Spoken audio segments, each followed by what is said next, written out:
एक तो जाहिर है कि मुलाकात बड़ों की होती रहती है, we should not jump into conclusions. आप क्या समझते हैं अब जहां पे जिस मकाम पे हालात पहुंच चुके हैं, अब तो अदालत की प्रेस्टीज, इस रियासत की एग्जिस्टेंस, इसके सबसे तीसरे बड़े पिलर की अपनी जो एक उसकी इज्जत है, उसका मामला स्टेक पे नहीं है। आप कैसे देखते हैं? बहुत शुक्रिया कारी साहब और भट्टी साहब। जो लफ्ज आपको याद है, जब ये पहली दफा पटिशन आई तो जनाब चीफ जस्टिस उमर इंदियाज साहब के वहां से आइन ने दस्तक दी है। इस वक्त आईने पाकिस्तान ने दस्तक दी है अपने नफाज के हवाले से। आईने पाकिस्तान कामयाब होता है या चंद गुंडों का, मैं लफ्ज बड़ा सोच समझ के कह रहा हूं, गॉड फादरों का या सिजिलियन माफिया का, वो आप देख लेंगे। लेकिन मैं एक बात बता दूं आपको, यहाँ आइन का निफाज होना है और ये कंसेंसस है मेजॉरिटी ऑफ जजेस के। सिर्फ सुप्रीम कोर्ट की हद तक नहीं है, हाई कोर्ट के जजेस की हद तक भी इस बात का कंसेंसस है कि आइन के निफाज के ऊपर कोई कॉम्प्रोमाइज नहीं होगा। वो यकीनन डिवाइड एंड रूल का एक पुराना प्रिंसिपल है, 1997 में भी किया इन्होंने और आज 2023 में आकर दोबारा दोहरा रहे हैं, लेकिन उसका फायदा कोई नहीं होगा। वो एक माइनॉरिटी की तादाद में है और अगर अल्लाह ना करे जब आईने पाकिस्तान को बचाने की बात आए तो वो भी सारे इधर ही खड़े होंगे। इस वक्त जो एक आईनी जदोजहद चल रही है और ये जो हमें बेवकूफ़ बनाया हुआ है कि 7 member bench, 9 member bench, 3 member bench, या जनाब हमने पैसे नहीं दिए, हम पार्लियामेंट में ले गए हैं, प्रिविलेज एक्ट है, ये कुछ नहीं है, सब पॉलिसी है। 10 फरवरी को लाहौर हाई कोर्ट के सिंगल जज ने फैसला दे दिया था, वो फैसला आज भी फील्ड में होल्ड करता है। और बाकी जो पता नहीं था, सुप्रीम कोर्ट को बिल्कुल पता था इस बात का कि इलेक्शन कमीशन भी इंटरेस्टेड नहीं है और ना ही वफाकी हुकूमत इंटरेस्टेड है। वफाकी हुकूमत ने सिर्फ पैसे देने थे और सप्लीमेंट्री ग्रांट के नाम पर इस मुल्क के साथ कितना खिलवाड़ा, और अरबों रुपए, नहीं उतना बड़ा बजट नहीं होता था जितनी सप्लीमेंट्री ग्रांट आती थी। सप्लीमेंट्री ग्रांट का क्या है, वो अमानत है पैसा आपके पास, जो बजट का पैसा है। अच्छा अदर साहब थोड़ी सी रहनुमाई फरमाएं। आप कह रहे आइन की हुक्मरानी है, हमारे जैसे भी लोग कहते हैं कि आइन आ रहा तो मुल्क नहीं चल सकता, सुप्रीम कोर्ट का हुक्म अदूली नहीं हो सकती, लेकिन इसके बावजूद वज़ीर दाखिला कहते हैं मैं गारंटी देता हूँ 14 मई को इलेक्शन नहीं होंगे, जितने जो जोर लगाना लगा ले। वज़ीर कानून भी यही कहते हैं कि इवन कि ये कहते हैं कि अगर स्टेट बैंक ने पैसे दिए और दिलवाने वाले दोनों सारी उम्र तरीके भुगतते रहेंगे, तो क्या ये मजाक है? आप जो फरमा रहे हैं आइन की बात कर रहे हैं, दूसरी तरफ वो आइन को मानते ही नहीं। तो अगर ये इलेक्शन नहीं कराते तो किस किस के खिलाफ तौहीन अदालत या अदलिया मुबैना तौर पर कार्रवाई कर सकती है? जरा ये रहनुमाई फरमाएं। अच्छा, ये बड़ा जबरदस्त सवाल है भट्टी साहब आपका। सुप्रीम कोर्ट को अंदाजा था इस बात का कि ये जो हुकूमत है ये आइन के मुताबिक काम नहीं करेगी, इसलिए रूल्स ऑफ बिजनेस रख लें, मुतलका कवानीन रख लें और आइन पाकिस्तान को सामने रखते हुए कस्टोडियन जो है वो स्टेट बैंक है, जिसके पास ये पैसा सारा पड़ा हुआ है, under the state bank act है। फिर साथ सेक्रेटरी फाइनेंस को रूल्स ऑफ बिजनेस के तहत, जो कि मिनिस्टर तो एक इंचार्ज है और वजीर आला, वजीर आजम का या काबीना का कोई कंसर्न नहीं है, इसलिए उन इंतजामिया के जिम्मे कहा था कि ये पैसा जो अमानत है हुकूमत पाकिस्तान के पास अवाम की, और अवाम के इलेक्शन के लिए ये पैसा लगना है, और ये पैसे का आगे ऑडिट क्या होना है कंसोलिडेटेड फंड के हवाले से। लोग अभी पिछले दिनों आपने बाई इलेक्शन नहीं देखे, बाई इलेक्शन का पैसा दिया है ना, और बाई इलेक्शन का पैसा वो ट्रांसफर हुआ है या बताया नहीं हुआ, इसी इलेक्शन कमीशन का हुआ है। तो आप जा बैठ गए और ये डिमांड सुप्रीम कोर्ट की रेज की नहीं हुई, ये इलेक्शन कमीशन ने रेज की है। और यही पैसे स्टेट बैंक को जब उन्होंने कहा तो उन्होंने अपना रिजर्व तो रख दिए, लेकिन ये पैसा ट्रांसफर नहीं किया, तो इन अदालत यहाँ भी होगी। फिर सेक्रेटरी फाइनेंस ने वो सारा रूट करने की बजाय कि वो पैसा ट्रांसफर कर देता, और ऑर्डर में ये लिखा है ये करके उसके बाद अप्रूवल लेनी, होता यही है कि आप सप्लीमेंट्री ग्रांट या बजट का पैसा खर्च कर लेते हैं, फिर आप बजट में पेश करते हैं। तो यहाँ पर आकर काबीना भी आ गई कसूरवार, यानी आर्टिकल 4 और 5 तोड़ना और हलफ तोड़ना। अच्छा अजहर साहब थोड़ा सा मैं बीच में इंटरजेक्ट, माफ कीजिएगा। अभी ये तो इलेक्शन 14 मई दूर है, जो सुप्रीम कोर्ट के ऑर्डर्स को फ्लाउट किया गया है, अभी इमीडिएटली क्या आपकी पार्टी जा रही है या सुप्रीम कोर्ट खुद से कोई नाअहली जो है वो तो अब नविश्ते दीवार होनी चाहिए जो हुआ है, इस हवाले से कोई आपको पेशरफ्त होती नजर आती है? देखिए, इसमें इनिशियली वर्क हम कर रहे हैं, काम हमने कंप्लीट तकरीबन कर लिया है। हम सुप्रीम कोर्ट के फाइनल, अभी जो कि इंटरम ऑर्डर कर रही है सुप्रीम कोर्ट, अभी मौका दे रही है, और वो जो कि इम्प्लीमेंटेशन के हवाले से मौका दे रही है, लेकिन यहाँ काबीना की तरफ से भी तौहीन अदालत कमिट हो चुकी है, और पार्लियामेंट का तो कंसर्न, पार्लियामेंट तो रोक ही नहीं सकती पैसे, पार्लियामेंट तो अमानत अमीन है, और ये पार्लियामेंट में से कई अफराद जो है उस अपना कंटेम्प्ट ऑफ कोर्ट की प्रोसीडिंग की भेंट चढ़ सकते हैं, और कोई मुश्किल काम नहीं है। और जो कहा गया आर्टिकल 204 बढ़ा दिए, ये दिख रहे कंफ्यूजन क्रिएट करने की कोशिश की, जैसे कल नमीर कमर ने कहा कि हमारे पास भी प्रिविलेज है, अभी प्रिविलेज है इस्तेहकाक का नाम है, इस्तेहकाक एक आम आदमी का है, प्रिविलेज मोशन लाए जो मर्जी करे, लेकिन आपके पास प्रिविलेज का कानून मौजूद नहीं है जो किसी को सजा देने के लिए, जैसे contempt of court act ordinance 2003 है, आर्टिकल 204 मौजूद है कि जिसके अंदर प्रोसीजर पूरा प्रोवाइडेड है।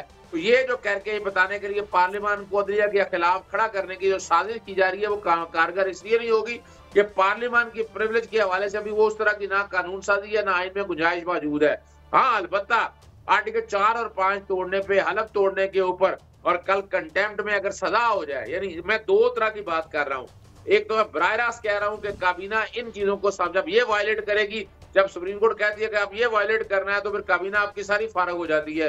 दूसरी तरफ ये है कि आपने हुक्म अदूली की है, आपने ऑर्डर पे अमल दरामद नहीं किया, तो आपके अगेंस्ट कंटेम्प्ट आर्टिकल 204 और कंटेम्प्ट ऑफ कोर्ट ऑर्डिनेंस 2003 के तहत शोकाज होता है, और आपको सजा वहां भी दी जा सकती है। अगर वहां वजीर आज़म नाअहल होते हैं, जैसे यूसुफ रज़ा गिलानी को 2012 में मैंने PLD 2012 सुप्रीम कोर्ट 774 में फारिग करवाया था 5 साल के लिए, तो ये अगर आज़ाद साहब ये रहनुमाई फरमाएं, मुल्क का चीफ एग्जीक्यूटिव प्राइम मिनिस्टर होते हैं, क्या आप समझते हैं कभी सिक्योरिटी का बहाना लगाया जा रहा है, कभी फिनांस का, तो क्या supreme court prime minister of Pakistan को भी तलब कर सकती है, जैसे यूसुफ रज़ा गिलानी साहब को किया गया था? हाथ तो उन्होंने नहीं लिखना था, लेकिन चीफ एग्जीक्यूटिव मुल्क के वो थे, तो इज इट पॉसिबल कि प्राइम मिनिस्टर को कॉल की जाए सुप्रीम कोर्ट की तरफ से?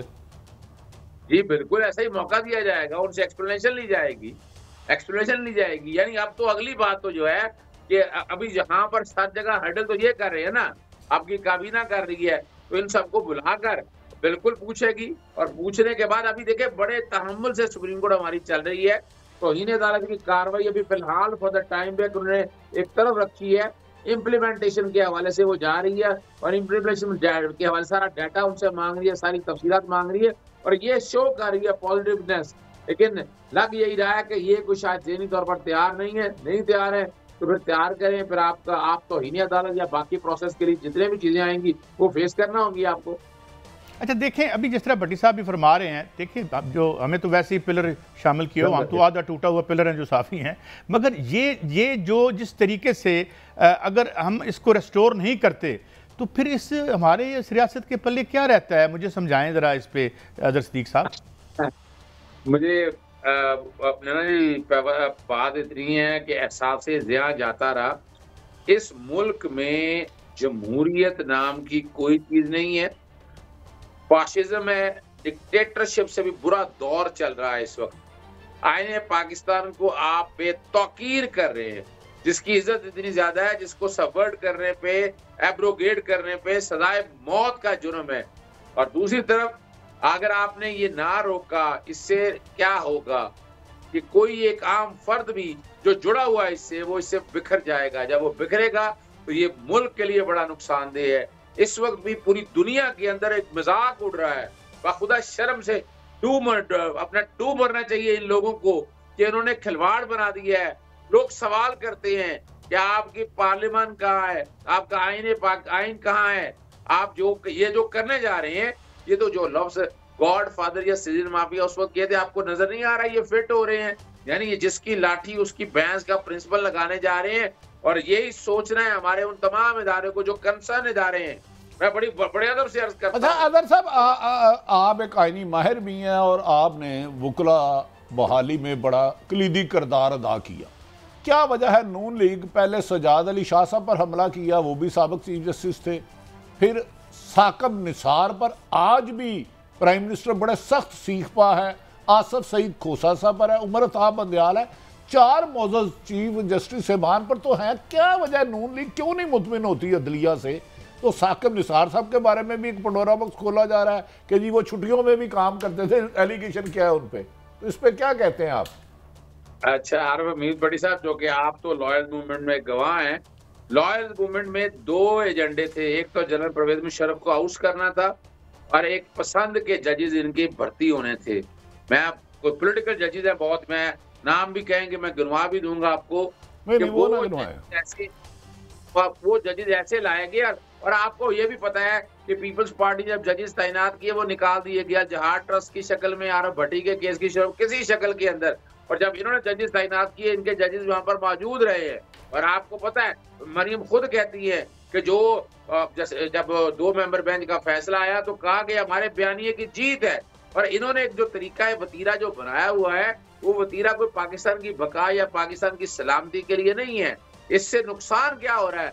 इससे नुकसान हो रहा है इकाइयां जो हैं, हमारे आईने पाकिस्तान की जो इकाइयां वो बड़ी बुरी तरह से मुतासर हो रही हैं। और इसीलिए हम तो तैयारी किए बैठे हैं, राउंड टेबल कॉन्फ्रेंस हमने की, वोकला जो प्रोफेशनल वोकला है, और हमने कहा है कि चीफ जस्टिस और अदालतें हमारी रेड लाइन है, हम बैठेंगे नहीं। अभी पहली तारीख तो चले, जो एजेंडे थे वो नवाज शरीफ वगैरह ने फायदे ले लिए, एहतजाज ने सारा कुछ बता दिया, लेकिन दूसरी तरफ हम लोग। अच्छा सब एक आखिरी सवाल, एक तो इफ्तिखार चोइस सब बड़े सरगर्म है और कुछ एक खास चैम्बर की भी बातें हो रही हैं। क्या आप समझते हैं ये सारी चीजें आइन अगर नहीं तो फिर तो मुल्क में कुछ नहीं रहता?